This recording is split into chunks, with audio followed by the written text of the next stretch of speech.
Tylen Vask had worked at the border station for 11 years. In all that time, he had never seen a reading he could not explain. He was a sensor officer, and sensor officers did not panic. They read numbers, they checked data, they filed reports. That was the job, and Tylen was very good at it. The Watcher's Crest was an imperial border station that floated at the very edge of Vagalori space. It was old. The metal walls had a greenish color from age, and the lights buzzed in a way that nobody ever bothered to fix. The station watched the neutral corridor, a wide strip of empty space that separated the Valori Galactic Empire from the wild, uncharted territories beyond. Nothing interesting ever came from the neutral corridor. That was what everyone said. That was what everyone believed, until today. Tylen was halfway through his third cup of stimulant tea when his console made a sound. It was not the normal sound. The normal sound was a soft chime that meant a cargo ship or a lost freighter had wandered too close to the border. This sound was deeper, longer. It was the sound the system made when something very large translated out of subspace. He put down his tea and looked at the screen.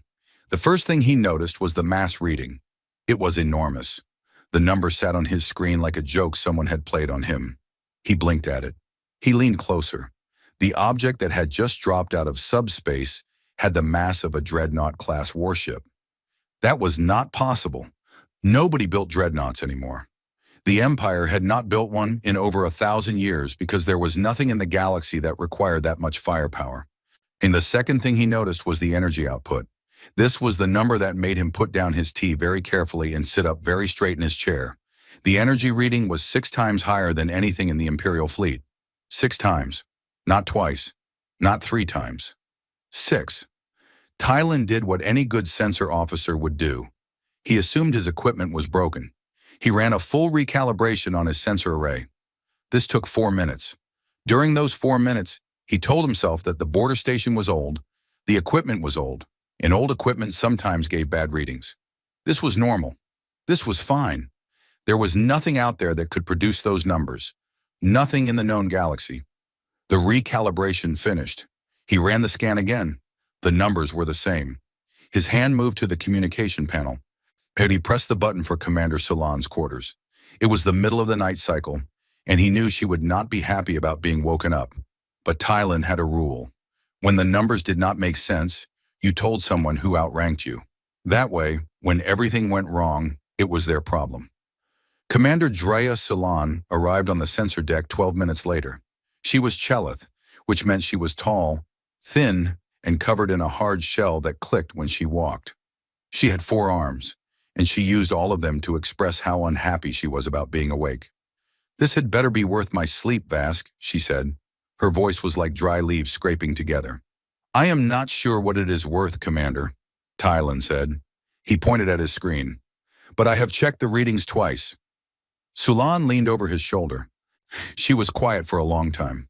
Tylen could hear the clicking of her mandibles, which meant she was thinking, or angry. With Chelith, it was hard to tell the difference. "Run a full spectral analysis," she said. "I want to know what that thing is made of." Tylen ran the analysis. The results came back in pieces, and each piece made the situation stranger. The hull of the unknown ship was made of a steel titanium alloy, which was primitive. No advanced species used steel anymore. But layered over the steel was a carbon nanoweave of extraordinary density, and beneath that was something the database could not identify. The computer labeled it unknown crystalline lattice and offered no further explanation. "Steel," Solan said. She said the word like it tasted bad. "So who builds a warship out of steel?" "Someone who started with steel and kept building on top of it," Tylen said quietly. Solan looked at him. She did not like that answer. She did not like it because it implied something she was not ready to think about. A species that started with primitive materials and layered advanced technology on top of them was a species that had evolved very quickly. Too quickly. "Has it transmitted anything?" she asked. "Not yet. Wait." Tylen's console chimed again. "The ship's transponder is syncing with our translation systems now." They watched the screen together. The translation software worked through the signal, converting the unknown language into Galactic Common. It was rough, the grammar was wrong in several places, but the message was clear enough. UNS Prometheus, Terran Unified Navy. Requesting open dialogue. Sulan read the message 3 times. Then she turned to the junior officer at the station behind them. Pull up the species registry. Search for Terran. The junior officer was a young Vylori with nervous eyes. He searched the database and found the file quickly. It was small. Most Tier 9 species files were small because there was not much to say about civilizations that had not yet left their own planet. Terrans, the junior officer read aloud, also known as humans. Homeworld Earth, Sol System, Outer Territories. Classification, Tier 9, Pre-Spaceflight, Primitive. Last survey, 197 standard years ago. Technology level at time of survey, chemical propulsion rockets, fossil fuel combustion, early nuclear fission. Notes: the species shows moderate intelligence, but is heavily divided into competing tribal nations.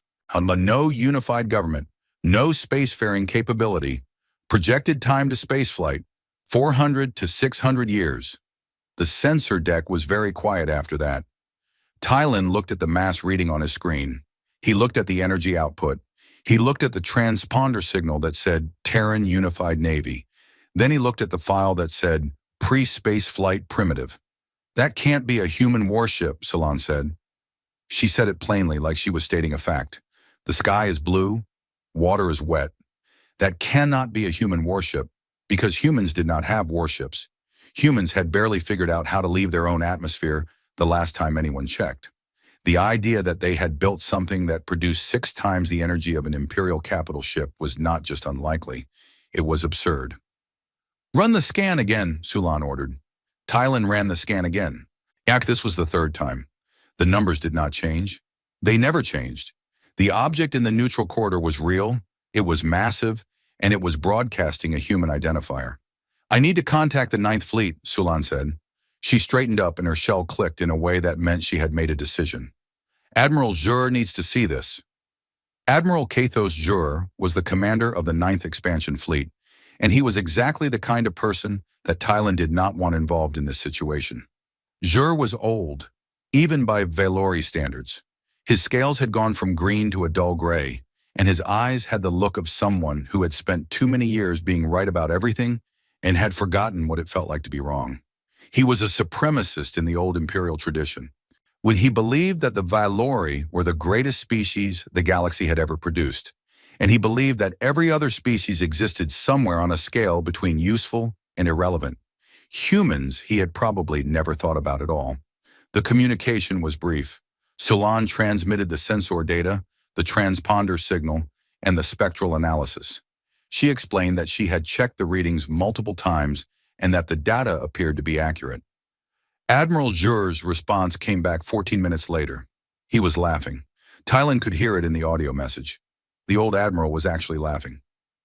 Commander Sulan, Jur said, and his voice had the sound of someone explaining something obvious to a child. I have reviewed your sensor data. What you have detected is most likely a derelict vessel that some primitive species has strapped an oversized reactor to. The energy readings are impressive, I grant you, but energy is not capability. A fire burns hot, but it does not think. These humans, if that is what they truly are, have probably built themselves a very large, very loud toy and are now flying it around the galaxy hoping someone will be impressed. There was a pause in the message. Then Jur continued. I am dispatching Patrol Group 7 to intercept. 12 Cathari-class cruisers should be more than sufficient to escort these primitives back to whatever corner of space they crawled out of. If they resist, Commander Vryn has my authorization to use appropriate force. This matter does not require further attention from this command. Jur out. The message ended. Sulan stood very still for a long time. Tylen watched her and said nothing. He did not look at the spectral analysis, Sulan said finally. No, Commander, Tylen agreed. He did not. The crystalline lattice in the hull, the layered shielding signatures, the reactor output. No, Commander. Sulan turned to face the viewport. Through the thick glass, they could see nothing but stars. The Prometheus was out there somewhere, too far away to see with the naked eye, but very much real, very much waiting. 12 cruisers, Sulan said. She said it the way someone might say 12 paper boats before a storm. Tylen looked at his console one more time. The energy readings from the unknown ship had been climbing slowly and steadily since it first appeared. At first, he had thought this was a sensor error too, but it was not an error. First, the ship was powering up. Whatever systems it had been running in a low state, it was now bringing them online. The numbers climbed higher and higher, and Tylen realized with a cold feeling in his stomach that what they had been reading was the ship at rest, idle, sleeping. Now it was waking up. Somewhere out in the dark between the stars, 12 Valori cruisers were making the jump to the neutral corridor. Their crews were probably joking about the mission. Escort duty for some primitives who had gotten lost. Easy work. Maybe they would be back in time for the evening meal. Tylen picked up his tea. It had gone cold. He drank it anyway, because he had a feeling it was going to be a very long night. On his screen, the energy readings continued to climb. The Prometheus was waiting. Quinton and Patrol Group 7 had no idea what they were flying toward. In the halls of the Watcher's Crest, Commander Sue Lan walked back to her quarters. She did not sleep. She sat on the edge of her bed and stared at the wall, and thought about a species that had gone from burning dead plants for fuel to building a ship that made the entire Imperial fleet look like children's toys. She thought about how they had done it in less than 200 years. She thought about what kind of species could do that, and then she thought about what kind of fear could drive them to do it. She did not sleep at all that night, and in the morning, when the reports started coming in from the neutral corridor, she was not surprised. She was not surprised at all, because she had checked the readings herself, and the readings had been very, very clear. Whatever was coming, the Empire was not ready for it, not even close. Patrol Commander Essek Vryn stood on the bridge of the Fang of Dominion and felt good about himself. He was young for a patrol commander. His scales were still bright green, and his eyes were sharp and hungry. He had earned his rank through ambition and political connections in equal measure, and he wore his uniform like it had been designed specifically for his body. In his mind, he was already an admiral. He just needed the right moment to prove it. This mission, he thought, was not that moment, but it was easy duty, and easy duty still looked good on a service record. The 12 Cathari-class cruisers of Patrol Group 7 dropped out of subspace in perfect formation. This was something Vryn had drilled into his crews for months. The formation was flawless. So 12 ships, each one 1.2 kilometers long, arranged in a standard encirclement pattern. Their hulls were smooth and dark purple, and their plasma lances glowed with a faint blue light along the weapons rails. They were beautiful ships. Vryn loved looking at them.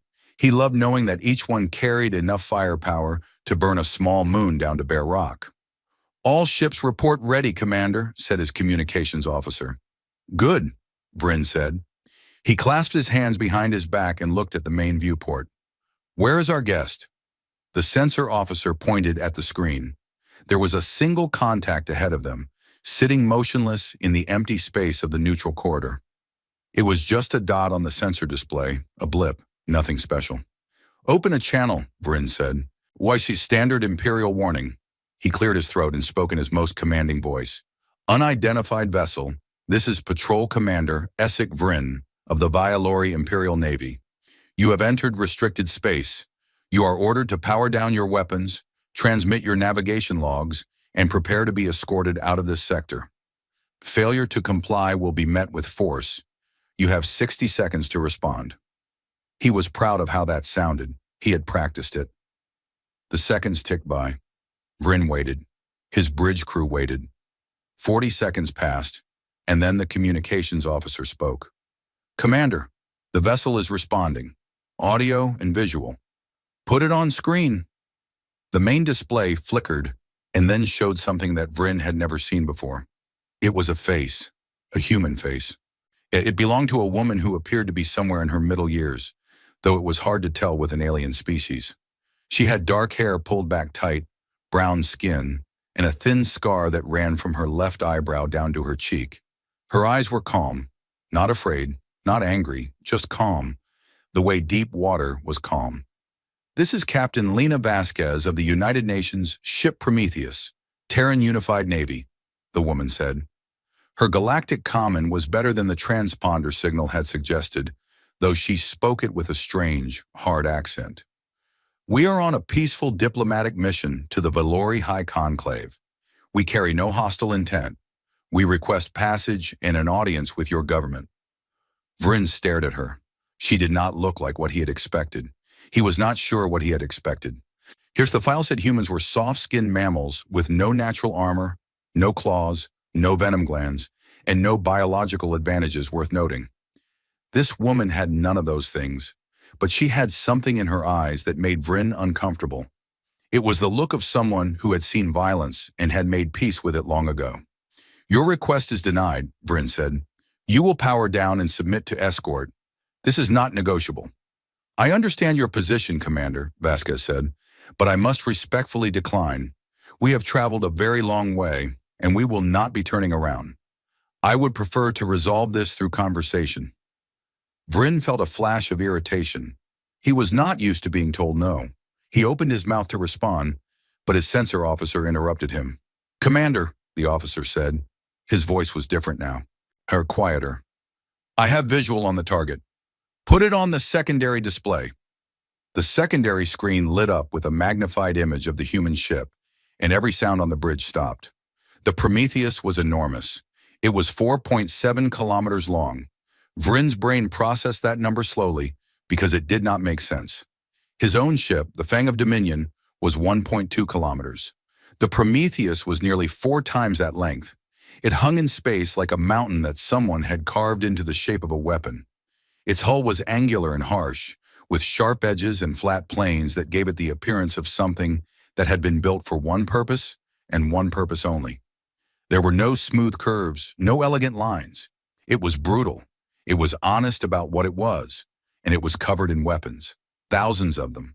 Turret mounts lined every surface of the hull in neat, terrifying rows, missile bays, point defense clusters, and along the spine of the ship, a series of larger weapons whose purpose Vryn could not identify, but whose size made his stomach feel cold and empty. "That is not possible," Vryn whispered. "Commander," the sensor officer said, and now his voice was shaking slightly. "I am reading layered shielding around the vessel, multiple overlapping energy barriers. Our records show that layered shielding is a theoretical concept. No species has ever successfully deployed it." "What about their reactor?" "Contained stellar fusion, Commander. The reactor output is..." He paused. He checked his numbers. He checked them again. "The reactor output is approximately 6 times greater than our most powerful capital ship." The bridge was silent. 1,200 crew members across 12 ships, and nobody was making a sound. Vryn looked at the Prometheus on his screen. He looked at his 12 cruisers arranged around it in their perfect formation. He felt like a man who had brought a knife to a fight and then discovered that his opponent had brought a volcano, but he had his orders. Admiral Jur had authorized the use of force, and Essek Vryn had not climbed this far by hesitating. "All ship," he said, "fire warning volley. Plasma lances, 15% power. Target the space directly ahead of the vessel." 12 cruisers fired simultaneously. Blue-white beams of plasma energy lanced across the void, converging on a point just ahead of the Prometheus.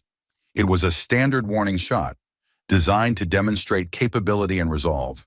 The beams hit the Prometheus's shields and then vanished. Not deflected, not scattered. They simply disappeared. The energy was absorbed into the shield matrix and was gone. Vryn's sensor officer made a sound that was somewhere between a gasp and a whimper. "The shields absorbed our fire, Commander," he reported. "All of it. The shield strength has not decreased. It has increased by 0.3%. The ship is converting our weapons fire into stored energy." Vryn felt the blood drain from his face. He had shot at the human ship, and he had literally made it stronger. The communications console chimed. Captain Vasquez appeared on screen again. She looked exactly the same as before. Calm, patient. "We will count that one as a greeting," she said. "The next one we won't." Vryn's first officer, a scarred veteran named Torath, leaned close to him and spoke quietly. Commander, I strongly recommend we contact Admiral Jur and request new orders. This is not what we were told to expect." Vryn should have listened. Any reasonable officer would have listened. But Vryn was not reasonable in that moment. He was embarrassed. He was embarrassed that his warning shot had been swallowed like it was nothing. He was embarrassed that an alien woman was looking at him from her screen with an expression that was dangerously close to pity, and he was embarrassed that his bridge crew had seen all of it. "All ships," Vryn said, and his voice was tight and hard. "Full broadside. All weapons. Fire." 12 Cathari-class cruisers unleashed everything they had. Plasma lances at full power, kinetic accelerators, missile batteries. The combined firepower of Patrol Group 7 was enough to crack the crust of a planet. The void between the cruisers and the Prometheus turned white with energy, and for a moment, no one could see anything at all. Then the light faded. The Prometheus was untouched. Its shields shimmered faintly, like the surface of a lake after a pebble had been tossed into it. Nothing more. And then the ship moved. It should not have been able to move the way it did. It was 4.7 kilometers long and had the mass of a small asteroid. Ships that size move slowly and deliberately, like great beasts turning in deep water. That was how physics worked. That was how the universe worked. The Prometheus did not care about any of that. It accelerated so fast that half the sensor displays in the patrol group glitched trying to track it. One moment, it was ahead of the formation. The next moment, it was between the cruisers, reweaving through the encirclement like a fish sliding between rocks in a stream. Point defense turrets on its hull swatted away incoming missiles without any apparent effort, the way a person might brush crumbs off a table. The remaining plasma beams bent around the ship's shield geometry and dissipated into nothing. The entire engagement lasted 11 seconds. In those 11 seconds, the Prometheus had repositioned itself to the center of the formation, surrounded by all 12 cruisers, and had not fired a single shot. It had simply shown them that it could go wherever it wanted, and there was nothing they could do about it. On the bridge of the Fang of Dominion, Vryn gripped the railing in front of him so hard that his claws left marks in the metal. "Commander," the sensor officer said. His voice had gone very flat, which was what happened when someone's brain decided that emotions were no longer useful. "Their shields are at 97%. Our entire barrage reduced their shield strength by 3%. 3%, 12 warships, every weapon they had, 3%. On the Prometheus, Commander Deshi Okafor stood at the tactical station and watched the sensor data with the same expression a person might have while reading a mildly interesting weather report. He was a tall man with dark skin and close-cropped gray hair. He had designed the Prometheus's combat doctrine personally, and he had spent years running simulations against every type of alien weapon system they had been able to study. This engagement was going almost exactly as his models had predicted. The Imperial weapons were energetic but crude, which they were built to overwhelm through volume, not precision. Against the Prometheus's adaptive shield matrix, they were meaningless. "They can't hurt us, Captain," Okafor said to Vasquez. Vasquez was still sitting in her command chair. She had not stood up during the entire engagement. She had not raised her voice. She had watched 12 alien warships throw everything they had at her ship, and she had felt nothing but sadness. She had not come here to fight. She had come here to talk. But talking required that the other side understood who they were talking to. "One turret," Vasquez said. "Forward battery 7, lowest power setting." "Lowest power confirmed," Okafor said. He keyed in the command. A single turret on the forward hull of the Prometheus rotated and locked onto the Fang of Dominion. It was one of the smaller turrets. Not even a main battery. The kind of weapon that the Prometheus used for point defense against fighters and missiles. Okafor set it to its absolute minimum output, which was roughly 0.1% of the weapon's total capability. It fired. A beam of white-blue light, perfectly focused and impossibly precise, lanced across the space between the two ships. It struck the Fang of Dominion exactly at its midsection. The beam did not explode. It did not scatter. It cut. It sliced through the cruiser's hull the way a hot wire passes through soft wax, severing the ship cleanly into two halves. The cut was so precise that the emergency bulkheads on both halves of the ship activated perfectly. Atmosphere was sealed. Power systems on both halves remained functional. The artificial gravity held. Not a single crew member was killed. Not a single crew member was even injured. The Fang of Dominion had been split in two, and it had been done with the care of a surgeon performing an operation. Vryn found himself floating in the forward half of his ship. The bridge had emergency power. The lights were red. Through the viewport behind him, he could see the aft section of his own ship drifting slowly away. the cut edge glowing faintly with residual heat. It was the most beautiful and the most terrifying thing he had ever seen. The communication system was still working. Captain Vasquez's voice filled the bridge. "Humanity does not want a war," she said. Her voice was the same as it had always been, calm, steady, like a river that would not be moved. "But we are done being surveyed, cataloged, and ignored. We have been watching the stars for a long time, and now we are here. Take us to your conclave." Nobody on any of the 12 ships said a word. There was nothing to say. They had fired everything they had and accomplished nothing. In return, the humans had fired once, at minimum power, with a point defense turret, and had cut a cruiser in half without killing anyone. The message was clear. It was the loudest silence the galaxy had ever heard. Vryn floated in his ruined bridge and stared out the viewport. The Prometheus hung in space beyond the glass, enormous and dark and patient. Its weapons had powered down. Its shields still shimmered faintly. It was waiting. It could afford to wait. It had all the time in the universe. He reached for his communication panel with a hand that did not feel like his own. His claws were shaking. His whole body was shaking. He opened a channel to Admiral Zur's flagship and spoke 3 words that would change the history of the galaxy. "Send everyone, now." Then he closed the channel and sat in the red emergency light of his broken ship and tried to understand what had just happened. 200 years. That was all the time the humans had needed. 200 years from burning dead plants to this, to a ship that treated the best weapons in the galaxy like rain on a window. What kind of species could do that? And more importantly, what kind of species would choose not to use that power to destroy? The Prometheus could have wiped out all 12 cruisers in seconds. Vryn knew that now with absolute certainty. But it had not done that. It had cut his ship in half with the precision of a teacher drawing a line on a board. It had made its point. And then it had stopped. That frightened Vryn more than anything else. Because a species that built weapons like that and then chose restraint was far more dangerous than a species that simply attacked. Attackers were predictable. Their limits were visible. But a species that could destroy you completely and chose not to? You could never know their limits. You could never know when they might change their mind. The Prometheus waited in the dark, and somewhere, far away, Admiral Zur was receiving the message. He would listen to it. He would hear the fear in Vryn's voice. And for the first time in a very long career, the old admiral would realize that the universe was not what he had thought it was. It was much, much bigger than that. And the humans were in it now.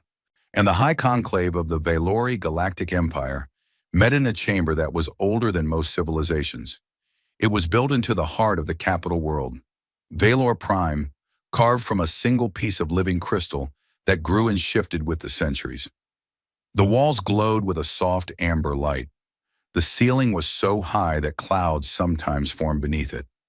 1,000 seats were arranged in a great circle, and in those seats sat the representatives of 100 species who had built an empire that stretched across 3 galactic arms.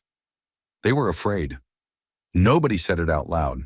These were diplomats and generals and governors, and people like that did not admit to fear. But it was in the room like a smell that could not be washed away. It had been 3 days since Patrol Group 7 had been neutralized in the neutral corridor, and in those 3 days the news had spread across every communication network in the Empire. A human warship, a single ship. It had shrugged off the combined firepower of 12 cruisers and then cut one of them in half with a weapon set to its lowest power. The sensor data had been verified 17 times. Nobody believed it the first time, or the second, or the 5th. By the 17th verification, the disbelief had turned into something much worse. Admiral Zur had mobilized the entire 9th expansion fleet. 800 warships now formed a blockade across the neutral corridor, their weapons hot and their crews nervous.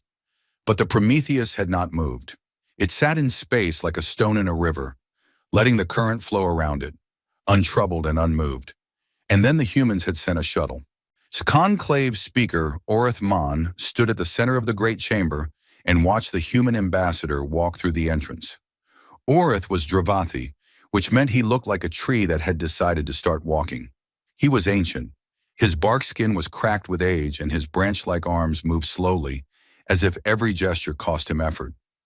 He had led the conclave for 400 years, and in all that time, he had never seen the chamber this quiet. The human ambassador was a woman named Elena Zhao. She was small by the standards of most species in the room.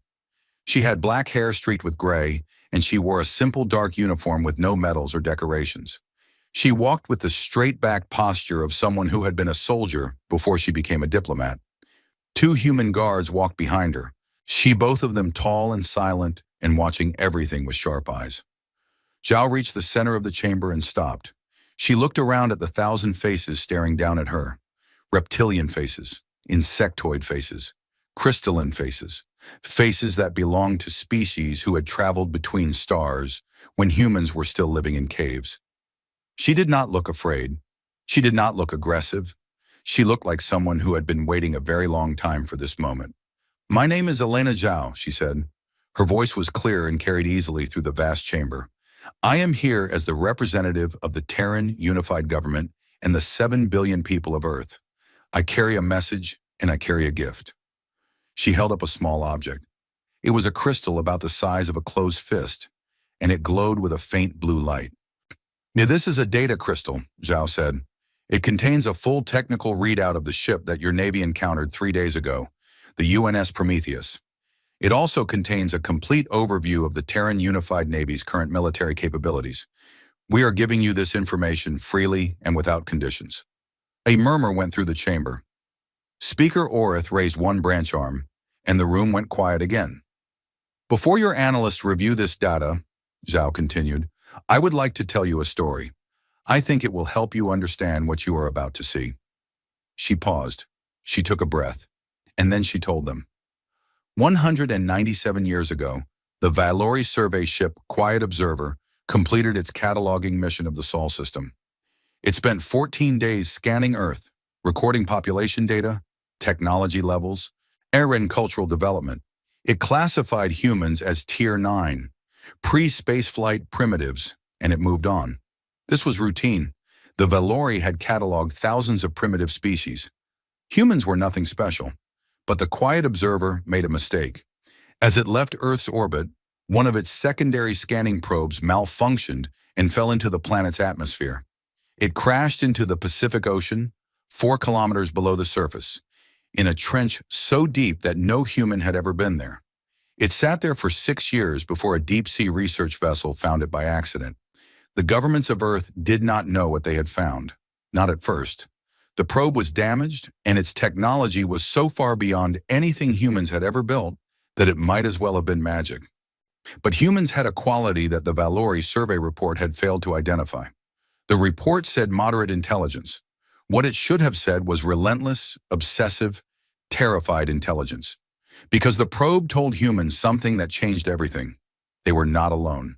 And the beings they shared the galaxy with were so far ahead of them that the gap was almost meaningless. It was like an ant discovering that giants existed. The ant could not fight the giants. The ant could not hide from the giants. The ant could only hope that the giants never decided to step on it. Humans did not accept this. A unified scientific body was created in total secrecy. It was called the Black Vault Program, and it was the largest and most ambitious project in human history. Every major nation on Earth contributed scientists, engineers, and resources. For the first time, the entire species worked together toward a single goal. The goal was survival. The head of the Black Vault program was a man named Arav Mishra. He was a physicist from a country called India, and he was the kind of person who looked at an impossible problem and simply refused to accept that it was impossible. He gathered the brightest minds on the planet and gave them one instruction: take this alien technology apart, understand it, and then build something better. They did not just reverse engineer the probe. That would have been enough for most species. They would have learned how the alien technology worked and then built copies of it. That would have been the logical thing to do. But humans were not logical. Humans were afraid. Fear did something to the human mind that Mishra had not expected. It did not make them careful. It made them creative. Every piece of alien technology they pulled from the probe, they treated not as a solution, but as a starting point. They looked at the Valori plasma reactor design and said, "This is clever, but it is not enough." They looked at the subspace drive schematics and said, "This works, but it is too slow." They looked at the hull alloy composition and said, "This is strong, but it will break." And then they made them better. In 40 years, they had matched the technology level of the probe. In 80 years, they had surpassed it. In 120 years, they had developed technologies that the probe's original builders had never imagined. The contained stellar fusion reactor was a human invention. No other species had achieved it. When they had taken the concept of plasma containment and pushed it until they could hold a piece of a star inside a magnetic bottle the size of a room. The crystalline hull lattice was a human invention. They had grown it in orbital laboratories, molecule by molecule, creating a material that was harder than anything in nature and could repair itself when damaged. The layered shield matrix was a human invention. Every species in the galaxy used single-layer energy shields. The Valori had theorized that multiple overlapping shields might be possible, but the math had never worked. Human mathematicians made the math work. They did it in a university, on a blackboard, and the woman who solved the equation was 26 years old. And they did all of this in silence. No transmissions, no expansion, no colonies, no signals of any kind. For 200 years, humanity hid. They built their fleet in the frozen darkness of the Oort cloud, the vast shell of ice and rock that surrounded their solar system, so far from the sun that no one would think to look there. They trained their crews, they tested their weapons, they prepared, and they waited.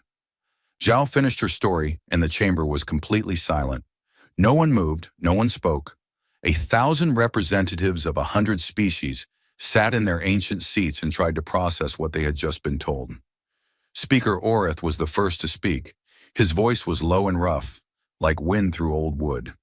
"You are telling us," he said slowly, "that your species went from chemical rockets to stellar-class warships in less than 200 years.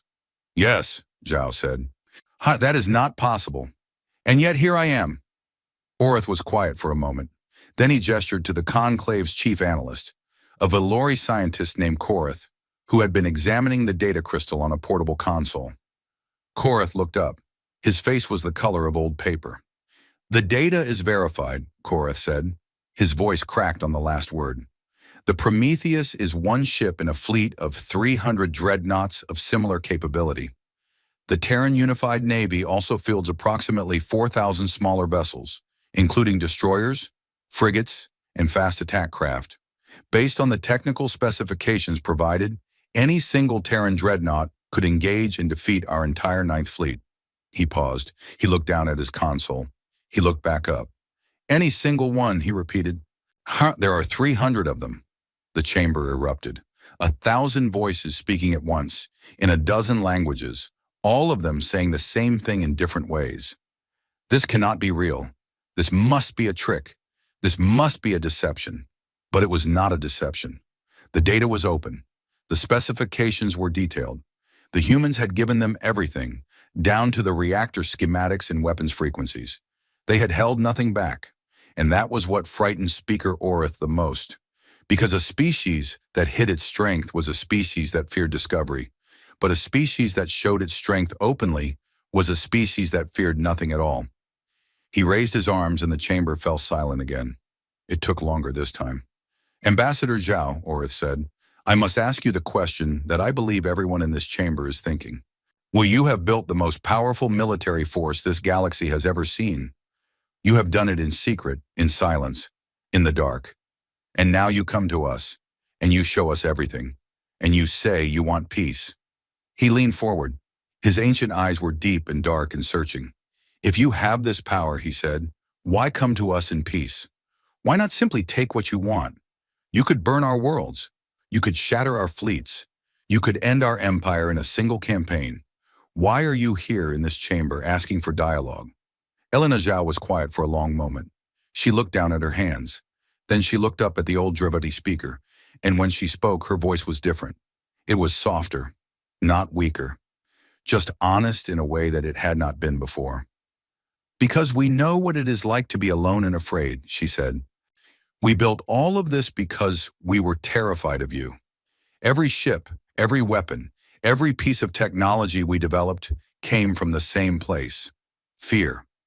We looked up at the stars and we saw an empire that was 12,000 years old and had cataloged us like insects in a jar. We did not know if you would come back. We did not know if you would decide that our planet was useful and our species was not. So we built. We built until we were sure that nothing in this galaxy could ever threaten us again. She paused. But we did not build all of that to destroy you. We built it so we could stand in front of you as equals and say what I'm about to say. She looked around the chamber one more time. No species in this galaxy should ever have to look up at the stars and feel the way we felt. Alone, terrified, wondering if anyone out there cared whether they lived or died. We built a wall around ourselves because we had no choice. Now we are here to make sure that no one else ever has to build that wall, including you.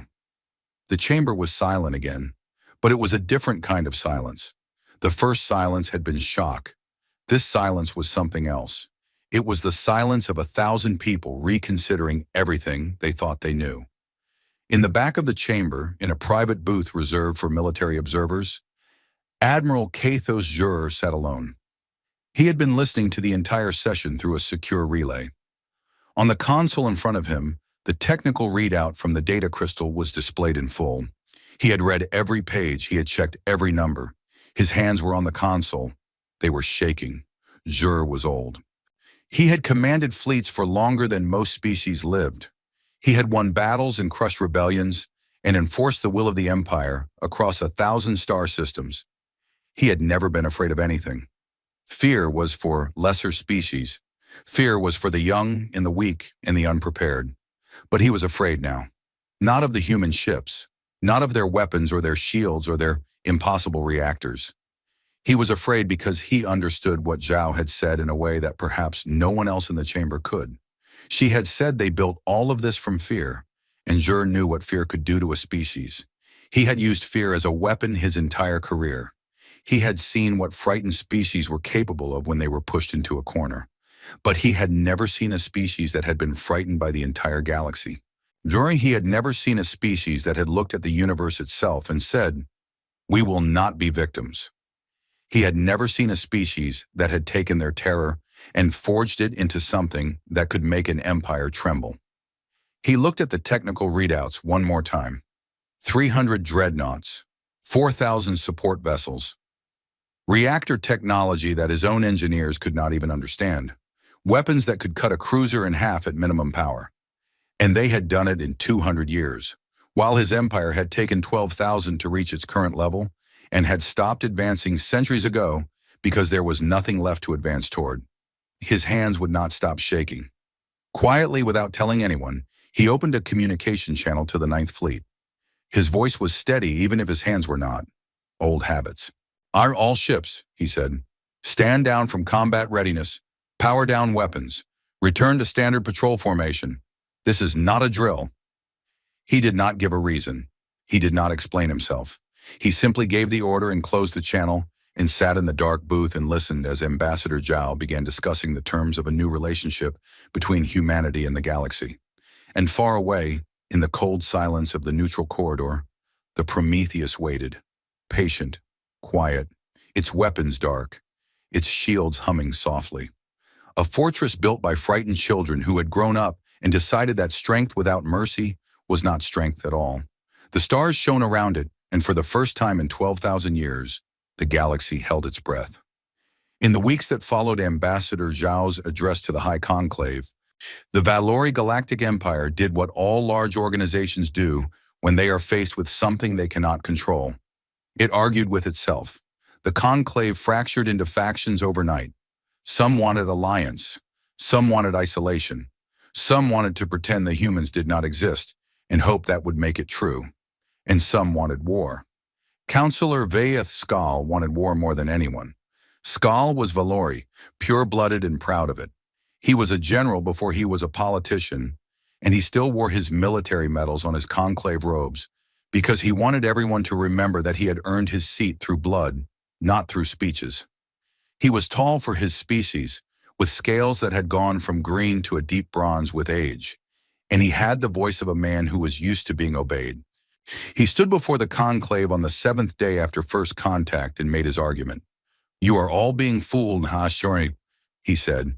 He did not soften the words. He never did. "The humans come to us with a smile and an open hand, and you reach out to take it like children accepting sweets from a stranger. Think. Why would any species reveal its full military capability to a potential enemy? There is only one reason: because they are hiding something greater. What they showed us is what they want us to see. What they did not show us is what should terrify you." The chamber murmured. Skal pressed on. 200 years ago, they were animals burning dead plants for warmth. Now they have a fleet that could destroy us. What will they have in another 200 years? In 500? In 1,000? Every day that we do not act, they grow stronger. Every day the gap between us widens. If we are going to survive, we must strike now, while their numbers are still finite and their territory is still small. It was a powerful argument. It was also, in a cold and logical way, not entirely wrong. Several conclave members nodded. The fear that Skal was selling was easy to buy, because it was the same fear that many of them already felt. Speaker Orith listened to all of this from his seat at the center of the chamber. He did not interrupt. He did not argue. When Skal finished, Orith simply noted the position and moved to the next item on the agenda, which was the matter of cultural exchange. Because while the politicians argued about war and peace, something else was happening. Something that none of them had anticipated. Something that would prove to be far more powerful than any weapon the humans had built. The humans had started sharing their culture. It began as part of the diplomatic process. Standard protocol for first contact between species included an exchange of cultural data, language files, historical records, scientific knowledge. Every species did this. It was usually boring. The Valori had done it 1,000 times with 1,000 species and had never found anything surprising. Culture was culture. Every species had art and music and stories. Some were better than others. None of them were remarkable. Human culture was remarkable. The first sign of trouble came when the Conclave's Cultural Analysis Division began reviewing the human music files. A junior analyst named Preth was assigned to catalog the submissions. He was Valori, the young and bored, and he expected the task to take an afternoon. It took him 3 weeks, and by the end of it, he had not slept properly in days. The problem was volume. Humans had not sent a representative sample of their music. They had sent everything. Thousands of years of musical development, from simple drum beats to orchestral compositions of staggering complexity. Preth listened to a piece called Symphony No. 9 by a human named Beethoven and sat at his desk for 20 minutes afterward, unable to speak. He was not sure why. The music had done something to him that he did not have words for. It had reached inside his chest and touched something that he had not known was there. He was not the only one. The music spread through the capital like a fire. Copies of the human files were shared unofficially among analysts, students, and curious citizens. Within 2 weeks, Beethoven was being played in public spaces on Valor Prime. Within 3 weeks, the human composers Bach, Mozart, and a group called Pink Floyd were being discussed in academic journals. Within a month, a Cellist philosopher published a paper arguing that human music represented the most sophisticated emotional communication system ever developed by any species in the galaxy. But the music was only the beginning. The Conclave's literary division received the human fiction archive and did not know what to do with it. Other species had stories, of course, creation myths, historical epics, moral fables. Every civilization produced these. But humans had developed fiction into something that no other species had ever imagined. They had created entire worlds that did not exist. They had written stories about people who had never lived, in places that had never been, facing problems that had never occurred, and they had done it with such skill and emotional precision that readers from completely alien species found themselves caring about characters who were not even real. A Dravathi librarian read a human book called Les Miserables and wept for 3 days. She had never wept before. Dravathi did not weep. Their biology did not support it, but her body found a way. A Valori military strategist read a human book called The Art of War, and then read another called All Quiet on the Western Front, and then sat in his office for a long time, thinking about the fact that the same species had produced both. One was a manual for winning wars. The other was a plea to stop fighting them. Both were brilliant. Both were sincere. The strategist did not know what to do with a species that could hold both of those ideas in its head at the same time. And then there was the humor. The galaxy had humor. Every species had some form of it. But human humor was different in a way that was hard to define. It was sharper. It was darker.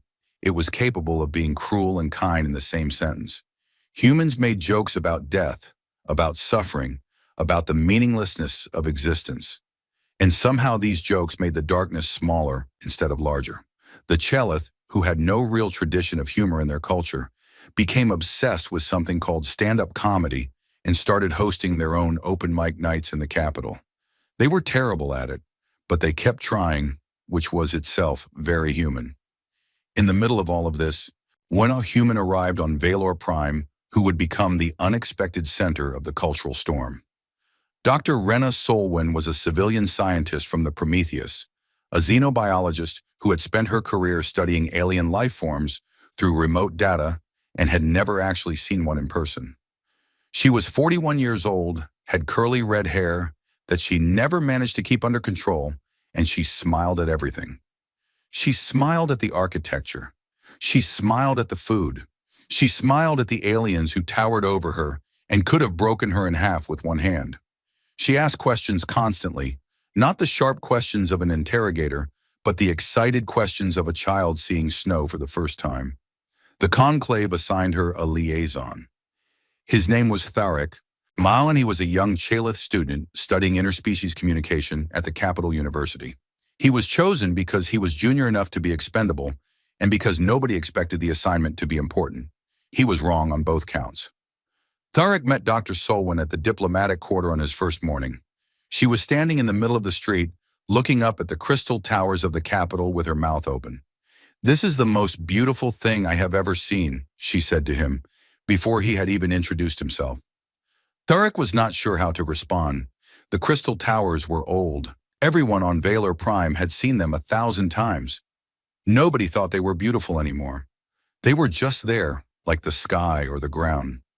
"They are administrative buildings," he said. "I know," Dr. Solwyn said, still staring upward. "But look at the way the light moves through them. It is like they are alive." Tharek looked at the towers. He had walked past them every day for 6 years. He had never once looked at the light moving through them. He looked now. She was right. It was beautiful. This happened again and again over the following days. Solwyn saw beauty in things that Tharek had never noticed. She found the patterns in Chelith shell markings fascinating and spent an hour sketching them in a small notebook she carried everywhere. She tasted Valori street food and made sounds of such enthusiastic pleasure that the vendor gave her extra portions for free. She discovered that Dravathi elders hummed to themselves when they were thinking, and she stood near one for 20 minutes, just listening, and with an expression of complete peace on her face. Tharek found her confusing. She was a member of a species that had built weapons capable of destroying worlds, and she was delighted by street food. She came from a fleet of warships that could crush the Empire, and she was sketching shell patterns in a notebook. It did not make sense. On the 5th day, Solwyn gave him a small device. It was a rectangular object that fit in his hand, with a single button and a small speaker. "It is a music player," she said. "I loaded it with some things I thought you might like." Tharek took it back to his quarters that evening and pressed the button. The first piece that played was Beethoven's Symphony No. 9, 4th movement, the Ode to Joy. He sat on his bed and listened. At first, he did not understand what he was hearing. The sounds were strange. Where Chelith music, what little of it existed, was rhythmic and sharp, like the clicking of shells. This was different. It was layered. It built. It started quietly and then grew, adding voices and instruments, each one weaving into the others until the sound was so full that it seemed impossible that it could all fit into such a small speaker. And then the human voices came in, singing, not in a language he understood, but it did not matter. The voices carried something beyond words. They carried joy, not the small, safe joy of a pleasant day or a good meal. This was the kind of joy that had been forged in suffering. It was the joy of a species that had known darkness and had chosen, stubbornly and defiantly, to sing anyway. Tarek did not realize he was crying until the tears had already reached his mandibles. Chelith did not cry often. It was not a common response in their biology, but his body did it anyway, the same way the Dravathi librarian had wept over a human novel. Something in the music bypassed every cultural and biological barrier and spoke directly to something deeper, something universal. He played it again and again. He played it 7 times that night and did not sleep. The next morning he found Salwyn at her usual spot, staring at the crystal towers. "Why?" he asked her. It was the only word he could manage. She looked at him. She understood the question. "Because we feel everything," she said simply. "Every emotion, all the time, all at once. Joy and grief and rage and love and fear. We cannot turn any of it off, so we learn to put it into things. Music, stories, paintings, dance. It is how we survive ourselves." Tharek thought about this. He thought about a species that felt everything so intensely that they had to invent art just to keep from being destroyed by their own emotions. And then he thought about that same species building the Prometheus, building 300 dreadnoughts, building weapons that could shatter worlds. They had built both with the same passion, the same intensity, the same desperate need to take what they felt and make it real. That was the thing the Empire had not expected. The warship was terrifying. The fleet was terrifying. The technology was terrifying. But none of it was as unsettling as the realization that the beings who had built all of those things were the same beings who had written symphonies and novels and poems about love and loss and the beauty of a sunset. The galaxy had seen powerful species before. It had never seen one that was powerful and beautiful at the same time. Counselor Skull felt his coalition crumbling. It was hard to convince people to go to war against a species when that species' music was being played in every public square in the capital. It was hard to call them monsters when their stories were making people weep with recognition and their humor was making people laugh until they could not breathe. Every day, the cultural exchange chipped away at the wall of fear that Skull had been building. He grew desperate. On the 31st day after first contact, Skull made a decision that would define the rest of his life. He met in secret with a group of hardline military officers from the fringe territories of the Empire. These were not conclave members. They were men and women who believed that the Empire's survival required action, not discussion. Skull gave them access to the old survey data for Earth's solar system, the same data that the Quiet Observer had collected 197 years ago. "The humans showed us their fleet," Skull told them, "but a fleet must have a home. Strike the home, and the fleet becomes a group of orphans with nowhere to return. Their homeworld is a single planet, one planet. Destroy it, and this problem goes away forever." It was genocide dressed up as strategy.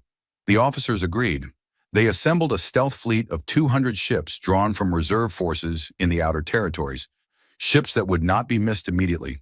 They equipped them with the most powerful weapons available and programmed their navigation systems with the old survey data. When the fleet jumped to Seoul, they arrived at the edge of the solar system and immediately dropped out of subspace, ready to begin their approach to the third planet from the star, ready to end the human threat forever. They found something waiting for them. Earth was surrounded by a defense grid. 10,000 autonomous weapons platforms hung in orbit around the planet and throughout the inner solar system. They were arranged in overlapping fields of fire that covered every possible approach vector.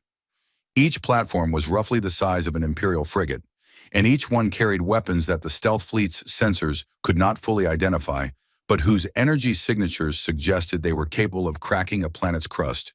10,000 of them. The stealth fleet had barely completed its translation out of subspace when every single platform oriented on them simultaneously. 200 ships detected in less than a second, targeted in less than 2. And then a message played across every communication channel the stealth fleet carried. It was automated. It was not a voice that sounded angry or threatening. It was calm and clear, like a recorded announcement in a transit station. "You are seen. You are welcome to leave. You will not be warned again." 200 ships hung in the dark at the edge of a foreign solar system. 200 captains looked at their sensor displays and saw 10,000 weapons platforms pointed directly at them. The math was simple. The math was final. They turned around. Every single ship powered up its subspace drives and jumped back the way it had come. Not one of them fired a shot. Not one of them even considered it. You did not fight 10,000 automated weapons platforms with 200 ships. You did not fight them with 2,000 ships. You did not fight them at all. Skal received the news in his private chambers on Valor Prime. The fleet had returned. They had not fired a single weapon. Earth was untouchable. He sat in his chair and stared at the wall and understood finally what Ambassador Zhao had meant. The humans had not shown the Conclave everything. They had shown the Conclave their fleet, their dreadnoughts, their offensive capability. What they had not shown them was their defensive capability, because the defense grid around Earth was not in the data crystal. The 10,000 platforms were not mentioned in the technical readout. The humans had given the Empire their sword to examine. They had kept their shield hidden, and the shield was bigger than the sword. Somewhere on Valor Prime, in a public garden near the university, Thurek sat on a bench with his music player and listened to Beethoven for the 43rd time. The sun was setting, and the crystal towers were catching the light in the way that Solwyn had taught him to see.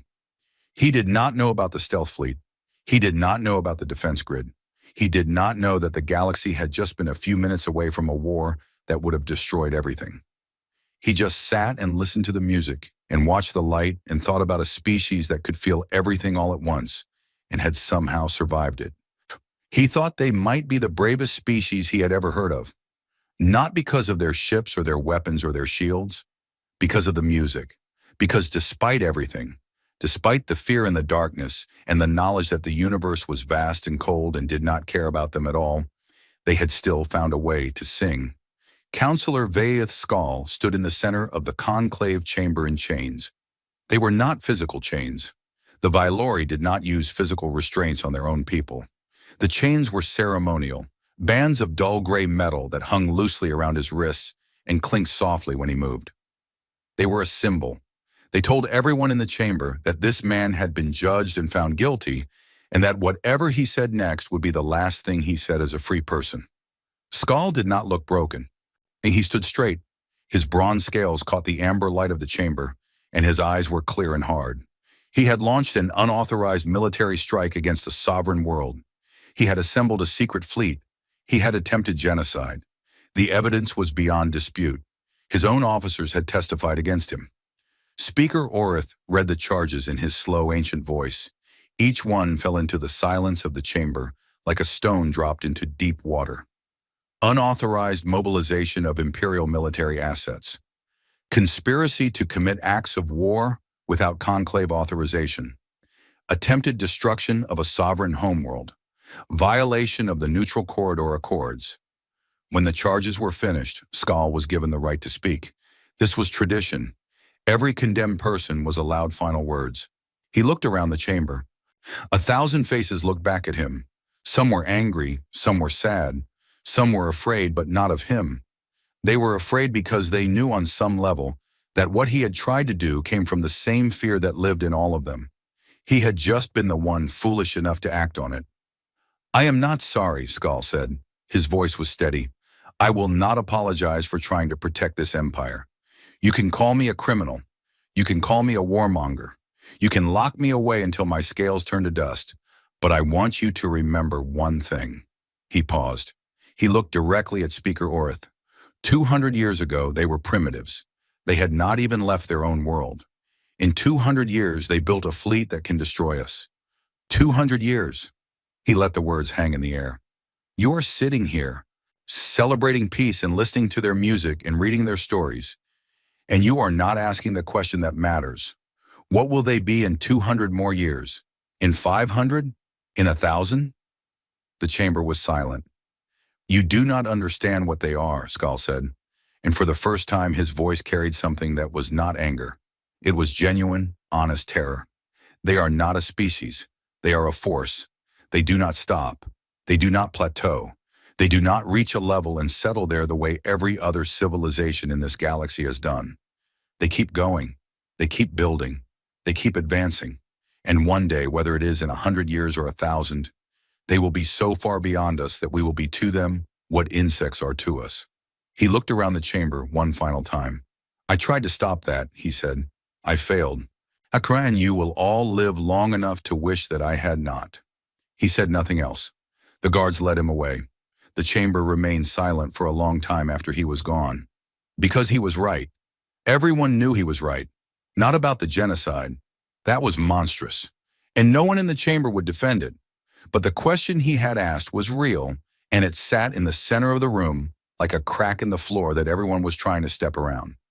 What would humans be in another 200 years?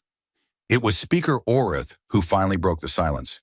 He rose from his seat slowly, his old bark skin creaking, and he spoke in the voice of someone who had lived long enough to know that fear was the worst possible foundation for a decision. Counselor Skull asked the right question, Orith said. What will the humans become? I do not know. And none of us can know. But I know this. The answer to that question depends on what we do next. If we treat them as enemies, they will become enemies. If we try to contain them, they will break free and remember that we tried. If we ignore them, they will grow beyond us in the dark, just as they did before. He looked around the chamber. Or we can do something that this empire has never done in 12,000 years. We can treat another species as an equal, not because we must, not because they forced us, but because it is right. And because the alternative is a future where the most powerful species in the galaxy remembers that we tried to destroy their home. The chamber stirred. Orith raised one branch arm for silence. Ambassador Zhao has asked to address the conclave one final time. I believe we should hear her. Elena Zhao walked to the center of the chamber for the second time. She looked different than she had during her first address. Not older exactly, but more worn. The weeks since first contact had been long for everyone, humans included. She had spent those weeks in meetings, negotiations, arguments, and late nights that blurred together into a single exhausting stretch of time. But her eyes were still clear, and her back was still straight. And when she spoke, her voice still carried the quiet authority of someone who knew exactly what she was going to say and why it mattered. I have listened to Counselor Skull's words, she said, and I want to tell you something that might surprise you. He is not wrong. The chamber went very still. Humanity will continue to advance, Zhao said. We will develop new technologies. We will expand. We will grow. That is what we do. It is what we have always done. We cannot stop it any more than you can stop a river from flowing downhill. In another 200 years, yes, we will almost certainly be more powerful than we are today. Counselor Skull is right about that. She paused. But he is wrong about what that means. Because power is not the same as intent. A knife can cut bread, or it can cut flesh. The knife does not choose. The hand that holds it chooses. And we are here today to tell you what we choose. She reached into her uniform and pulled out a second data crystal. It was smaller than the first one, and it glowed with a warm golden light instead of blue. This contains a formal proposal from the Terran Unified Government. We call it the Galactic Compact. She held the crystal up so the chamber could see it. It is not a treaty of submission. We will not submit to anyone ever again, and we would never ask you to submit to us. It is not an alliance of convenience that we will abandon when it no longer serves our interests. It is a compact, a promise, a binding agreement between equals. She set the crystal down on the podium in front of her. The terms are simple. Humanity will share its technology with every signatory species, freely and without conditions. Our fusion reactors, our shield systems, our medical advances. Everything we have built in 200 years of fear and determination, we will give away. Any species that signs the compact will have access to everything we know. A murmur of disbelief rippled through the chamber. Zhao waited for it to pass. In addition, humanity will commit its military forces to the defense of any signatory species that is attacked. An attack on one will be treated as an attack on all. No species in this compact will ever face a threat alone. She paused again. This was the moment she had been building toward. The room could feel it. In return, we ask for one thing. She looked around the chamber, meeting as many eyes as she could. Never catalog a species as beneath you again. The words were simple. They were quiet. and they hit the chamber like a physical force. No more Tier 9 classifications, Zhao said. No more surveying a world and writing primitive in a file and flying away. No more looking down at a species that has not yet left its planet and deciding that they do not matter. Because we were that species, and we were the ones in the file, and we remember how it felt. Her voice did not waver. It did not rise. It stayed exactly where it was, calm and clear and certain. Every species matters. Every world matters. Every civilization that is struggling to build its first fire or launch its first rocket matters. Because you do not know what they will become. You did not know what we would become. And if we had been less lucky, if we had not found that probe, we might still be on Earth right now, looking up at the stars and wondering why no one ever came back. She stepped back from the podium. That is our offer: technology, protection, partnership, in exchange for the promise that this galaxy will never again treat a young species as something to be filed away and forgotten. That is what humanity wants. Sarishun, that is all we have ever wanted. Speaker Orth was quiet for a long time. The amber light of the chamber moved slowly across his bark skin, and his ancient eyes were wet with something that Dravati did not have a word for. Finally he spoke. Ambassador Zhao, you come from a species that was terrified of us. You built weapons that could destroy everything we have built in 12,000 years. And now you stand before us and offer to give it all away. Forgive an old man for asking, but I must understand. Why? Why would you surrender the very advantage that makes you untouchable? Zhao smiled. It was a small smile, tired and real and warm. Because we have been the ones looking up at the sky, she said, terrified and alone, wondering if anyone out there cared whether we lived or died. We spent 200 years building a wall around ourselves because we had no choice. But a wall keeps you safe, and it also keeps you alone. We are tired of being alone, Speaker. We are tired of being afraid. She looked up at the vast crystal ceiling of the chamber. We built all of this so we could stand here today and say, the wall is open. Come in. We will keep you safe. And in return, we ask you to do the same for everyone who comes after us. That is the deal. That is the compact. The vote was not unanimous. 17 species voted against the compact, most of them allies of Skal's faction or species whose pride would not allow them to accept gifts from a civilization that had been classified as primitive within living memory. But the majority was overwhelming. 83 species voted in favor. The Galactic Compact was signed in the amber light of the conclave chamber, and when it was done, Speaker Orith and Ambassador Zhao clasped hands at the center of the room, and the chamber erupted in a sound that had not been heard there in a very long time. Applause. Not polite, formal applause. Real applause. The kind that comes from relief and hope, and the feeling that maybe, just maybe, things were going to be better than they had been before. The news spread across the galaxy like light. In the months that followed, everything changed.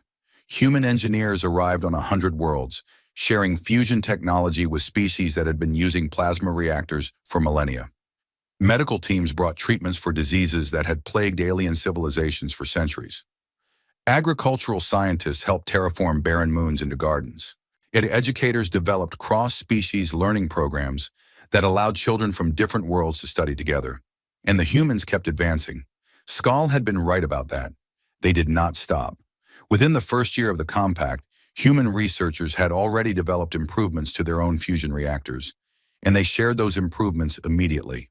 Within 3 years, they had cracked a problem in subspace physics that had stumped the Empire's scientists for 800 years, and they published the solution openly, free for anyone to use. But something else happened that no one had predicted, not even the humans themselves. The other species started advancing too. Exposure to human creativity, human problem-solving, human stubbornness, and refusal to accept that anything was impossible, it was contagious. Vylori scientists who had not published original research in centuries began experimenting again. Chelith engineers who had been content with existing designs began pushing boundaries. Drevity philosophers who had settled into comfortable traditions began asking uncomfortable questions. The galaxy was waking up. Not because humanity had forced it to, but because humanity had reminded it of something it had forgotten. that the universe was full of mysteries, and that solving them was the most exciting thing a thinking being could do. 50 years passed. On a space station that floated between three star systems, in a region of space that had once been the neutral corridor, a university had been built. It was one of the first institutions created under the Galactic Compact, and it had grown into the largest center of learning in the galaxy. Students from every signatory species attended classes together, ate meals together, argued and laughed and struggled together. Professor Tharek of the Chelith stood at the front of a lecture hall on the university's central campus. He was old now. His shell had gone from the smooth, dark brown of youth to a lighter, cracked pattern that showed his age. He moved more slowly than he once had, and he used a cane made from a piece of Dravathi heartwood that a friend had given him decades ago. But his mind was still sharp, and his mandibles still clicked in the way that meant he was thinking. His class was full. 40 students from 8 different species sat in the curved rows of seating, each watching him with the particular attention that students gave to a professor who was known for telling stories instead of reading from textbooks. Among them were Valori, Chelith, Dravathi, 2 members of a newer species called the Korath, who had been uplifted under the compact just 15 years ago, and 7 humans. Tharek looked at them all and felt something that he had spent 50 years learning the human word for: gratitude. Today, he said, I'm going to tell you a story. It is a story about the day that everything changed. Some of you have heard parts of it before. Some of you have read about it in your history texts, but none of you were there, and I was, so you are going to hear it from me. He tapped his cane on the floor once, which was his way of getting everyone's full attention. 50 years ago, I was a student. On that I was young and I was bored, and I did not think the universe had any surprises left in it. And then one day, a sensor officer at a border station detected something in the neutral corridor. Something that should not have been there. Something that did not match any known species in the Imperial database. He paused. The sensor officer's name was Tylen Vask. He was a good officer. Careful. Precise. He did what any good officer would do when he saw readings that did not make sense. He checked them again. Tharek smiled. It was a Chelith smile, which meant his mandibles parted slightly and his eyes narrowed, but the humans in the room could read it perfectly. 50 years of cultural exchange had taught everyone to read everyone else's expressions. He checked the readings twice, Tharek said, and they did not change. And because the ship that was sitting in the neutral corridor was real. It was called the Prometheus, and it belonged to a species that the Empire had cataloged as pre-spaceflight primitives less than 200 years earlier. He let that sink in. The humans had done something that no one believed was possible. In the time it takes most civilizations to make small improvements to existing technology, they had gone from burning fossil fuels to building the most powerful warship the galaxy had ever seen. They had done it in secret. They had done it in the dark. And they had done it because they were afraid. He looked at the human students in the room. They looked back at him steadily. They had grown up in a galaxy where humans were respected and admired and sometimes still feared, but they had not grown up in the dark. And they had not grown up looking at the stars and wondering if something out there wanted to destroy them. That was the gift their grandparents had given them. But here is the part of the story that I want you to remember, Tharek said. The humans could have used their power to conquer. They could have burned the Empire's worlds and taken whatever they wanted. No one could have stopped them. They knew that. We knew that. And for a while, everyone in the galaxy held their breath, waiting to see what the humans would do. He picked up a small object from his desk. It was old and worn, the casing scratched and faded. A small rectangular device with a single button and a tiny speaker. A music player. The same one that Dr. Rena Solwyn had given him 50 years ago. What they did, Tharek said, was play us a song. He pressed the button, and the tiny speaker crackled, and then the opening notes of Beethoven's Symphony No. 9 filled the lecture hall. It was tinny and thin from the old speaker, but it did not matter. The music was the music. It had not changed in hundreds of years, and it would not change in hundreds more. The humans were never the monsters we feared, Tharek said over the music. They were the frightened children who built a fortress and then opened the door. They were the species that felt everything so deeply that they had to invent art just to survive their own hearts. They were the ones who looked at the darkness and decided to sing. He let the music play for a moment. The lecture hall was very quiet. Some of the students were crying. The Korath students, who were new to human music, had gone completely still, and their large dark eyes wide with something that they did not yet have words for, but would spend the rest of their lives trying to understand. That is the story, Theric said. That is the story of how one ship changed the galaxy. Not with its weapons, not with its shields, not with its impossible reactor. It changed the galaxy because the people inside it chose to be more than their fear. He turned off the music player and set it down carefully.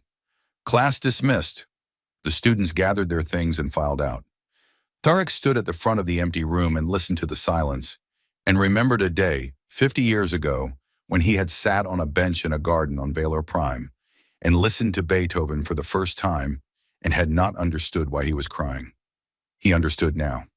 As the last students left the hall, a human girl with dark hair and bright eyes lingered near the door. She was sitting next to a Valori classmate, a young male with green scales who had been taking careful notes throughout the lecture. The human girl leaned close to him and whispered something. "We also built a really big gun," she said, "just in case."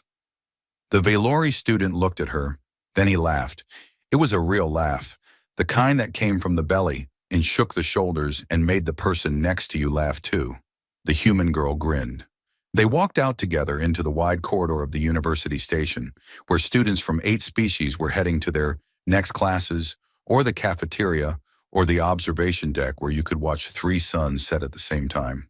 The corridor was loud with voices in a dozen languages. Sheena, and somewhere in the distance, someone was playing human music on a speaker, and somewhere else, a Chelith student was attempting to tell a joke that he had heard from a human friend, and he was getting the timing wrong, but everyone was laughing anyway. The galaxy was not perfect. It would never be perfect. There were still disagreements and tensions and species that did not trust each other, and old wounds that had not fully healed. But it was better. It was so much better than it had been. And it had all started with a single ship, a single reading on a sensor display that did not make sense, a sensor officer who checked the numbers twice, and a species that had been afraid of the dark and had decided, against all reason and all logic and all probability, to light a fire so bright that the whole galaxy could see it. The Prometheus was a museum ship now. It floated in orbit above the university station, preserved exactly as it had been on the day it entered the neutral corridor. Students visited it on field trips. They walked its corridors and touched its hull and tried to imagine what it must have been like to be aboard it on that first day, when the whole galaxy was an unknown, and the only thing between humanity and oblivion was the ship beneath their feet. On the observation deck of the Prometheus, there was a plaque. It had been placed there by Captain Lena Vasquez on the day the ship was decommissioned. It was simple, just a few words engraved in steel, because humans had always loved steel, even after they learned to build with crystals and light.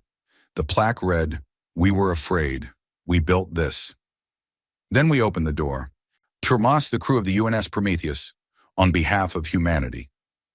Below the plaque, someone had taped a small handwritten note. Nobody knew who had put it there or when. It had been there for years and no one had ever removed it. The note said, "P.S. The guns still work." And far below the station, the stars burned on, as they always had, as they always would. But they did not look the same as they once had. They did not look cold and distant and indifferent anymore. They looked like a neighborhood, and humanity was finally, after all those years of fear and silence and building in the dark, finally home.